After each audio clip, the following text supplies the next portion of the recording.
L'anesthésie pédiatrique, c'est vraiment un monde à part. Et aujourd'hui, on va plonger là-dedans pour comprendre pourquoi, mais alors pourquoi on ne peut absolument pas traiter un enfant comme un simple adulte en miniature. En fait, tout part de là, de cette idée simple, mais tellement fondamentale. Ce n'est pas juste une question de taille ou de poids, non, non. Les enfants ont des différences anatomiques, physiologiques, qui leur sont propres. Et les ignorer, ce serait, une erreur gravissime. C'est en comprenant ces différences qu'on assure leur sécurité. Et s'il y a bien un domaine où ces différences sont ultra critiques, c'est le système respiratoire. Là, vraiment, chaque seconde compte. La moindre approximation, ça peut avoir des conséquences immédiates. Alors, regardons ça de plus près.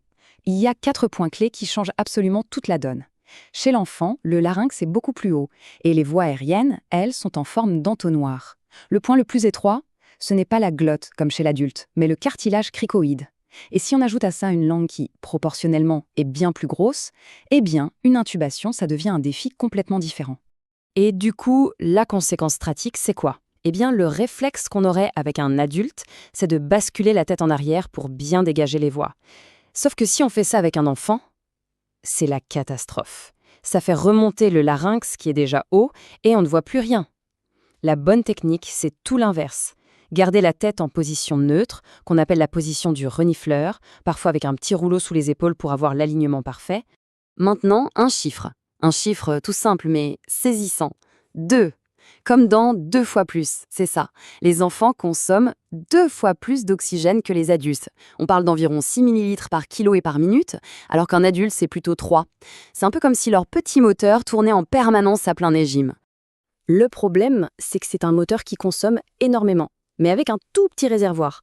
Leur capacité résiduelle fonctionnelle, en gros la réserve d'air qu'ils ont dans les poumons, elle est très faible. Le résultat, dès qu'il y a une apnée, par exemple au tout début de l'anesthésie, leur taux d'oxygène dans le sang s'effondre à une vitesse vertigineuse. C'est pour ça que la préoxygénation, ce n'est même pas une option, c'est une obligation vitale.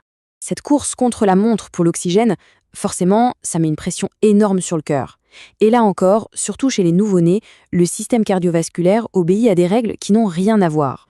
Bon, le débit cardiaque, pour faire simple, c'est la quantité de sang que le cœur envoie dans le corps chaque minute. Un cœur d'adulte, il est malin. Si le rythme baisse, il peut compenser en éjectant plus de sang à chaque battement. Le cœur d'un nouveau-né, lui, il ne peut pas faire ça. Il est rigide.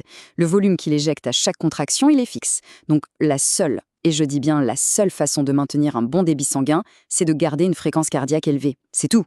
Le message est donc ultra clair, tout ce qui fait baisser le rythme cardiaque d'un bébé, c'est une urgence absolue. Les 3 coupables principaux sont là, mais retenez surtout le premier, l'hypoxie.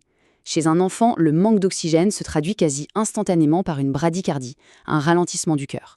Après, on a les stimulations du nerf vague pendant l'intubation ou les anesthésiques eux-mêmes. Bref, la fréquence cardiaque, c'est une obsession, une surveillance de chaque instant.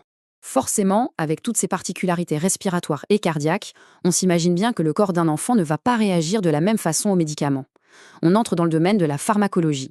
Et tout commence par l'eau. Un nouveau-né, c'est 75% d'eau. Un adulte, c'est seulement 60%. Cette petite différence de 15%, on pourrait se dire que ce n'est pas grand-chose. Mais en pharmacologie, ça change absolument tout. Et voilà les conséquences. Pour les médicaments qui se dissouvent dans l'eau, comme le suxamétonium, on va devoir donner une dose plus élevée par kilo. C'est un peu contre-intuitif, non? Donner plus à quelqu'un de plus petit? Mais pourquoi? Simplement parce que le médicament se dilue dans un volume d'eau beaucoup plus grand. Et à l'inverse, pour d'autres médicaments, c'est le contraire. La jonction neuromusculaire du bébé est immature, plus sensible, donc il faudra une dose plus faible. En gros, il n'y a aucune règle générale, il faut connaître chaque cas. Pour les gaz anesthésiques, c'est encore une autre logique. La CAM, c'est la concentration de gaz qu'il faut pour endormir un patient. Chez un nouveau-né, elle est relativement faible. Mais alors regardez bien ce pic. Entre 1 et 6 mois, le nourrisson a besoin de la concentration la plus élevée de toute la vie humaine. C'est dingue, non? C'est le moment où le corps est le plus résistant à l'anesthésie. Puis, ce besoin va diminuer tout doucement avec l'âge. Bon, alors concrètement, comment on applique toutes ces connaissances théoriques? Comment ça se passe, le parcours anesthésique d'un enfant, du début à la fin? La sécurité, ça commence bien avant d'entrer au bloc. Pour éviter le risque terrible d'inhalation, que le contenu de l'estomac remonte dans les poumons, on suit des règles de jeûne hyper strictes. Le moyen mnémotechnique, c'est la règle 2, 4, 6.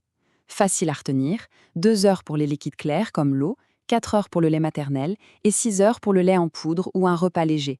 Une fois que l'opération est finie, on ne relâche surtout pas la vigilance. Le réveil, c'est une phase pleine de pièges. Le laryngospasme, cette fermeture brutale des cordes vocales, est beaucoup plus fréquent. Le croup, cette inflammation des voies aériennes, peut aussi arriver. Et bien sûr, il faut gérer l'agitation, la douleur, et puis un ennemi silencieux mais redoutable, l'hypothermie. L'hypothermie, ce n'est vraiment pas un petit détail, c'est une urgence. Les enfants perdent leur chaleur à une vitesse incroyable. La raison? C'est un ratio tout simple. Ils ont une très grande surface de peau par rapport à leur poids et très peu de graisse pour les isoler. Une salle d'opération un peu fraîche et leur température peut chuter en flèche. Il est donc impératif, absolument crucial, de les réchauffer activement pour éviter des complications qui peuvent être graves. Au final, la question qu'on doit se poser est simple. Comprendre que les enfants ne sont pas de petits adultes, c'est aller bien au-delà d'une simple adaptation des doses. C'est reconnaître que l'anesthésie pédiatrique est une spécialité à part entière. Une spécialité qui demande des connaissances pointues, une vigilance de tous les instants et une approche totalement personnalisée. Ce n'est pas juste une question de technique, c'est une responsabilité, celle d'adapter nos soins à leur physiologie si unique pour leur offrir le maximum de sécurité possible.